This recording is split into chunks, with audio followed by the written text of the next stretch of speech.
यदि आपको HCF calculate करना है 2 नंबर का, तो कैसे कैलकुलेट करेंगे, जो आइए इसको प्रोग्राम के थ्रू देखते हैं। तो सबसे पहले हैश इंक्लूड stdio.h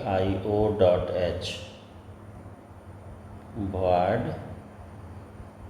main, और यहाँ पर 3 वेरिएबल आप ले लीजिए, एक m n नंबर के लिए और एक ले लीजिए r।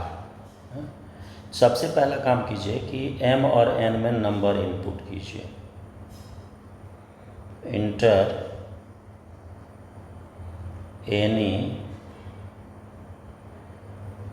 2 integer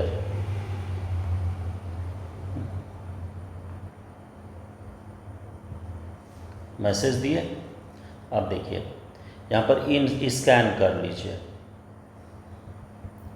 %d address of m, address of n, और एक कंडीशन लगाइए, if m is less than n, यानी m ही छोटा हो जाता है, n से तो भाग देंगे, तो m छोटा नहीं होना चाहिए, हर हमेशा बड़ा होना चाहिए। यदि ऐसा होता है तो इसको हम भेज देंगे गो टू l, फिर l पर चले जाओ और l एक लेबल यहाँ असाइन कर दीजिए। तो इससे होगा क्या कि वो इनपुट लेने के लिए चला जाएगा। हाँ, जब तक m बड़ा नहीं होगा तब तक ये इनपुट आपसे मांगेगा। जैसे ही बढ़ा दीजिएगा तो देन अब कैलकुलेशन की तरफ बढ़िए। देखिए सबसे पहला काम कीजिए कि r निकाल लीजिए, यानी कि रिमाइंडर m mod n निकाल लिए और यहाँ while लगाइए, r not equal to 0। r यदि 0 नहीं है तो रिपीट करना है। यानी देखिए HCF आप कैसे निकालते हैं, मान लीजिए 7 है और हम 2 से HCF निकालेंगे तो 2 से भाग 7 में देते हैं, कई बार में लग जाएगा, 3 बार में 6, बचेगा कितना 1।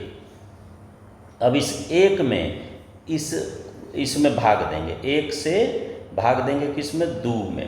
हाँ, तो कई बार में लगेगा, 2 बार में 2, यानी इसका HCF कितना हो जाएगा, 1 हो जाएगा। तो देखिए ये n है और ये m है और ये क्या निकला r। तो अगले टर्म में जो पिछला n था वो चला जा रहा है किस जगह पर, m वाले जगह पर। तो हम यहाँ m का यूज, 7 का यूज भाग लगने के बाद नहीं है, तो हम यहाँ लिख देंगे m इक्वल्स टू n को कॉपी कर दिए m में, और इसके नीचे कर देंगे कि देखिए अब n में मेरा आ जाएगा कौन सा वैल्यू, r वाला, n इक्वल्स टू r, और फिर इसके जस्ट नीचे ये इसी को रिपीट करेंगे कि r equals to m mod n। यह आ गया, भाग लग गया इसमें फिर, और इसके कर्ली ब्रेस को आप क्लोज कर दीजिए। ये तब तक भाग लगेगा जब तक कि r जो है वो 0 नहीं हो जाए। r 0 तो यहाँ आएगा, तो यहाँ आ जाएगा, तो इसका मतलब है कि जो n में है, यानी n से ही भाग लगा है, तो n में जो है वही मेरा क्या हो जाएगा, HCF हो जाएगा। तो यहाँ पर हम प्रिंट करेंगे printf HCF equal to %d और प्रिंट करा दीजिए n को और कर्ली ब्रेस क्लोज कर दीजिए। तो कर्ली ब्रेस क्लोज कर देंगे तो ये आपका प्रोग्राम कंप्लीट हो गया।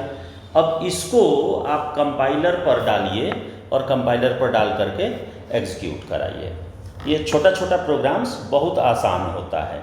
यदि एरर आएगा तो कमेंट करिएगा, फिर उसका सलूशन हम करेंगे।